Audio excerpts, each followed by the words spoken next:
¿Listos? Pues sí, pero aquí están sus cámaras. Bueno, pues muy buenos días. Quiero agradecer a los senadores, a las senadoras por estar aquí esta mañana. Tenemos algún par de temas que quisiéramos comentar con ustedes.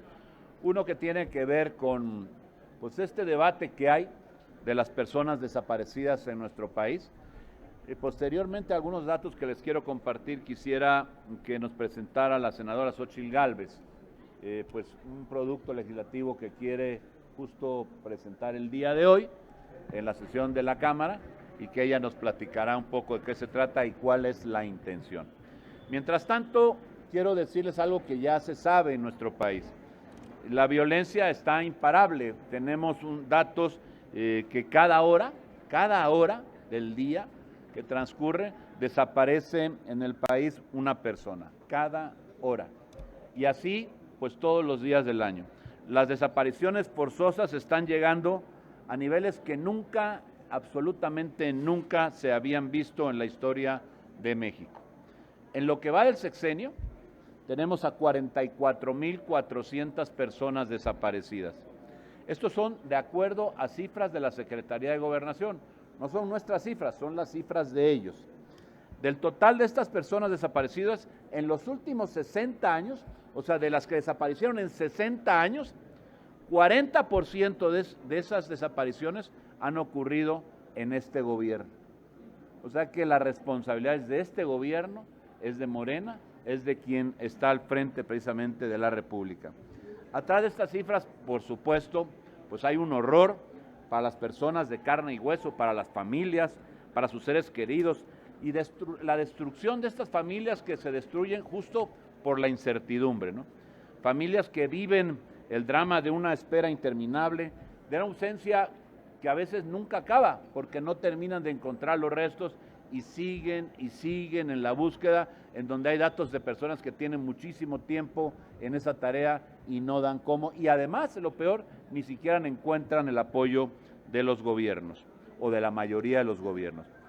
Pero además de vivir con este drama, se ha llegado al grado de desestimar este grupo de personas, sobre todo madres buscadoras, como lo que sucedió en Sonora, en donde de repente son agredidas y declaraciones de la Secretaría de Gobernación en voz de su titular, de la Secretaria de Gobernación, pues dice que no fueron agredidas, que fueron disparos al aire.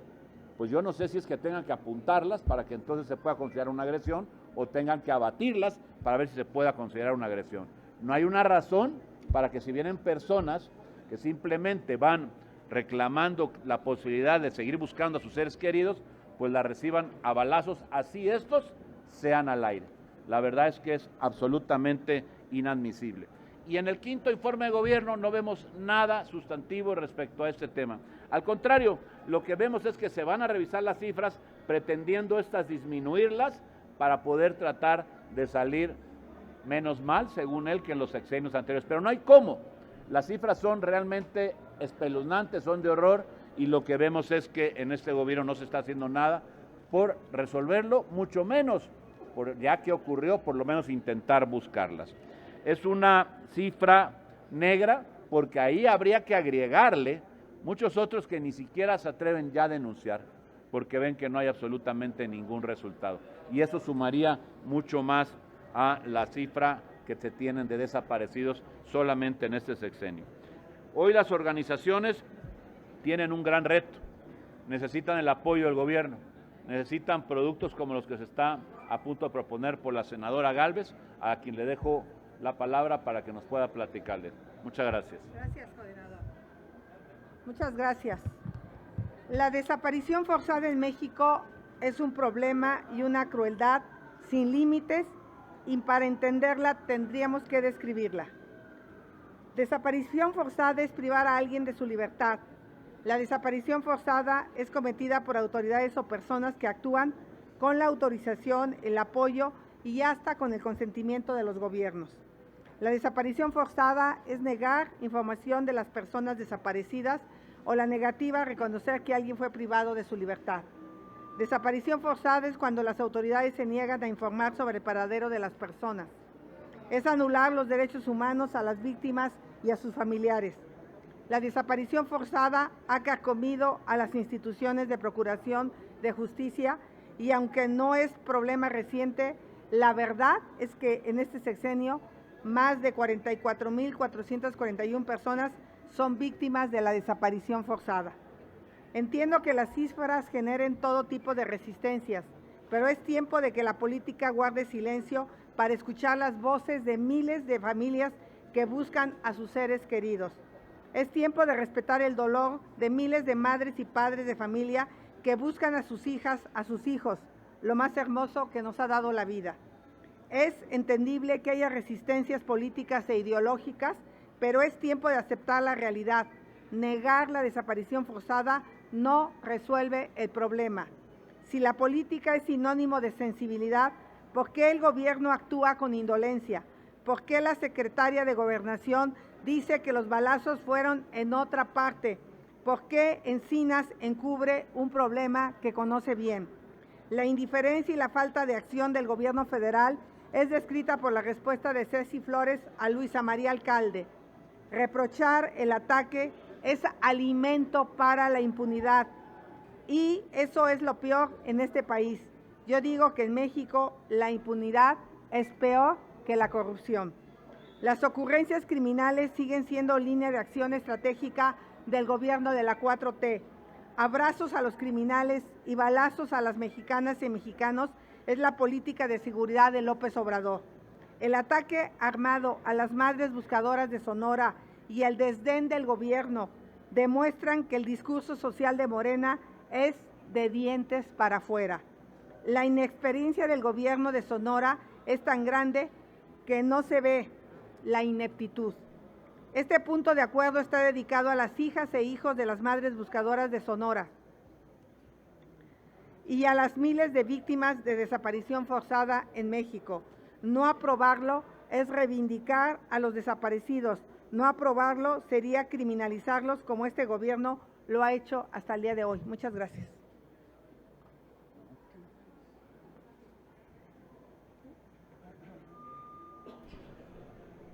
Tenemos algunas preguntas, coordinador, pero son en relación a este tema. No sé si usted me permitiera que pudieran hacerle la pregunta. ¿En relación a? A otro tema. Pues adelante. El tema. Entonces les pregunta el columnista Francisco Garfias. Hola, ¿qué tal? Muy buenas tardes. Primero yo quisiera preguntarles a Xóchitl, que es ya la coordinadora para la construcción, el asunto de Marcelo Ebrard, ¿les gustaría jalárselo? Esa sería la pregunta, que se viniera para acá. A ver, ¿cómo que jalárselo?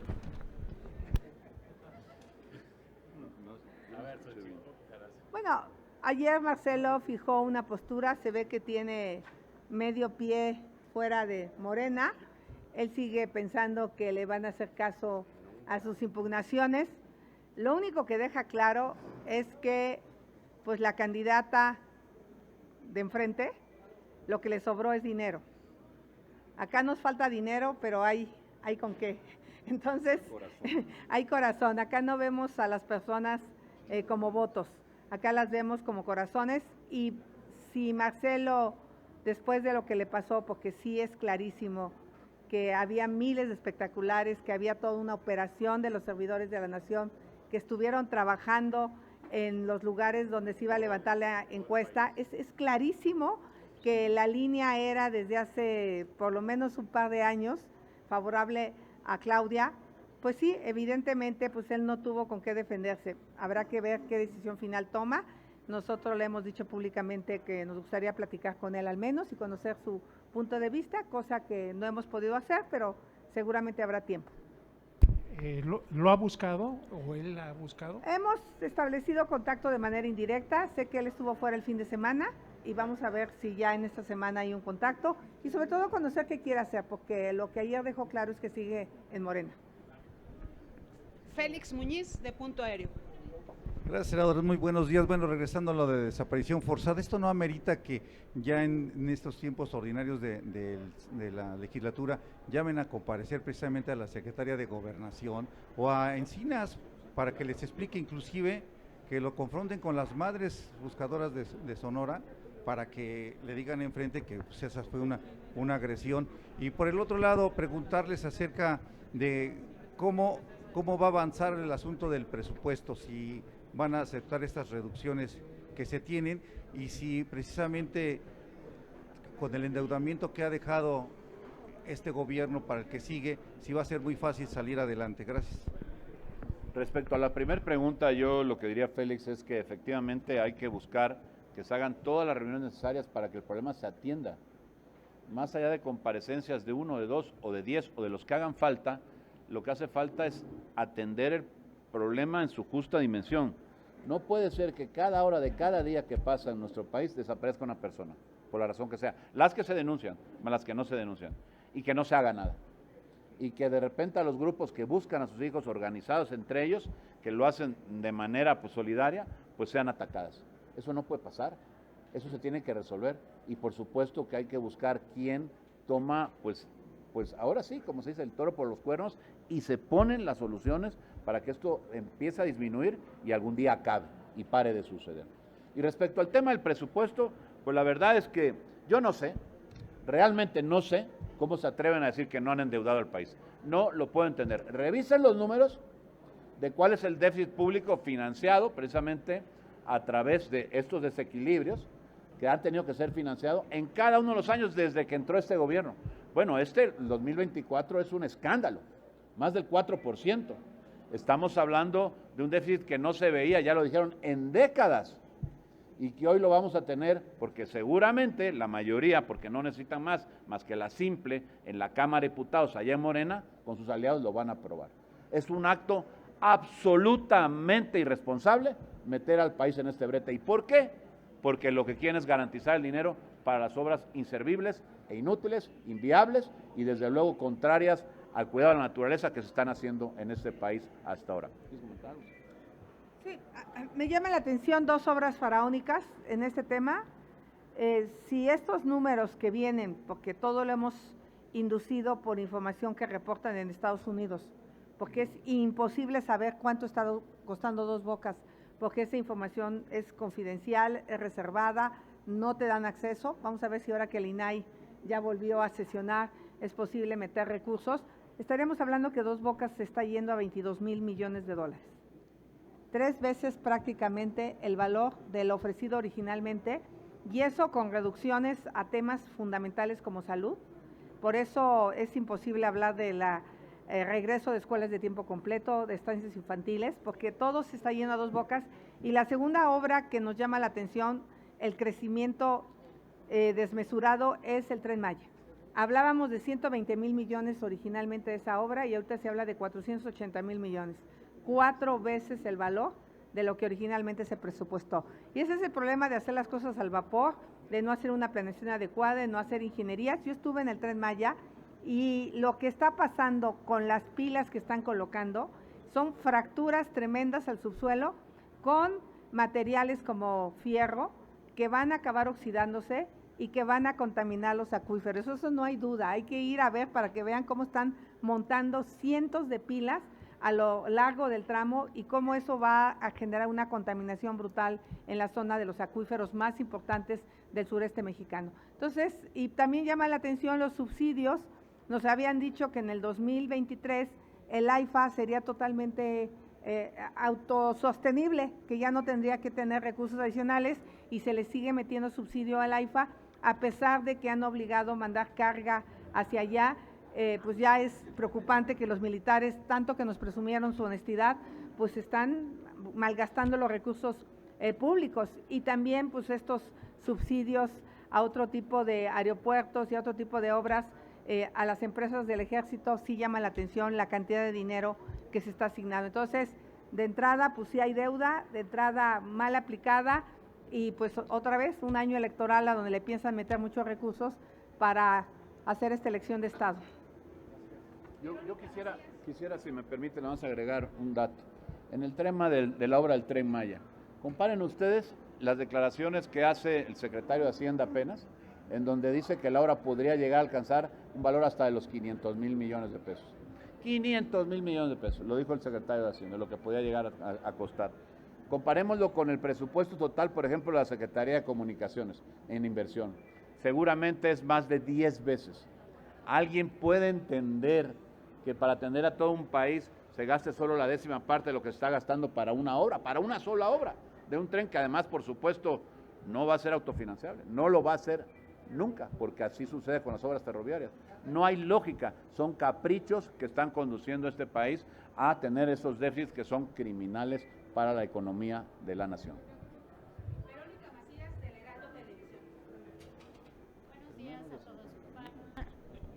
Para la senadora Kenia, hace un momento el senador Ricardo Monreal dijo que se baja de la contienda por la Ciudad de México porque ya existe una ruta trazada por parte de Claudia Sheinbaum. ¿Qué opina de esta declaración? Y también si el Frente Amplio no se está tardando para definir a sus aspirantes a la candidatura de la Ciudad de México. Gracias. Bueno, primero que nada decir que es una vergüenza el proceso que Morena sigue para elegir a sus aspirantes. Es claro que el único elector se llama Andrés Manuel López Obrador y que el dedito de López Obrador lamentablemente no toma en cuenta a los capitalinos, sino toma en cuenta su ambición de poder en Morena. Llevan 25 años gobernando esta ciudad y está totalmente abandonada. Claudia Sheinbaum le quedó a deber a los capitalinos.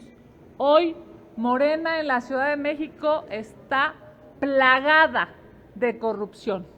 Yo he dicho que una vez que se defina la metodología del Frente Amplio por México en la Ciudad de México, levantaré la mano, porque es momento de que esta capital tenga una jefa de gobierno honesta y trabajadora. Que pongan a quien quieran, que pongan a Harfuch, que pongan a Clara, que pongan a Mario Delgado, a quien quieran, le vamos a ganar. Gracias. Luis Méndez, de 11 Noticias. ¿Qué tal? Buenos días. Senadora Xóchitl Gálvez, me gustaría preguntarle sobre este video que el día de ayer subió Víctor Hugo Romo, en donde denuncia que usted presuntamente tiene una casa de un valor muy alto y también donde se ventila que realmente no hizo una donación de este departamento que usted prometió donar cuando fue delegada en la Miguel Hidalgo. ¿Nos podría explicar un poco, por favor? A ver, se hizo una donación privada al Colegio Salesiano. Se están construyendo unos laboratorios, no voy a decir más porque es una donación privada. Se cumplió, otra parte mi marido aportó. Pues no dice el presidente que soy una empresaria millonaria, que no puedo tener una casa que vale 9,700,000 pesos, es todo lo que tengo.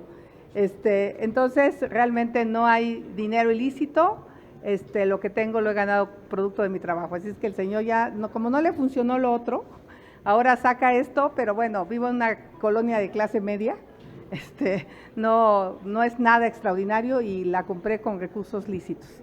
Cuando la autoridad me requiera, le daré la información a la autoridad. Esta donación que usted hace, ¿hubo un contrato de compraventa con Mariana Gómez del Campo, como se evidenció en este video que señala el exalcalde? Yo le puedo vender la casa a quien quiera, ¿no? Claro. Y no tienen por qué hacer público a quién se la vendí.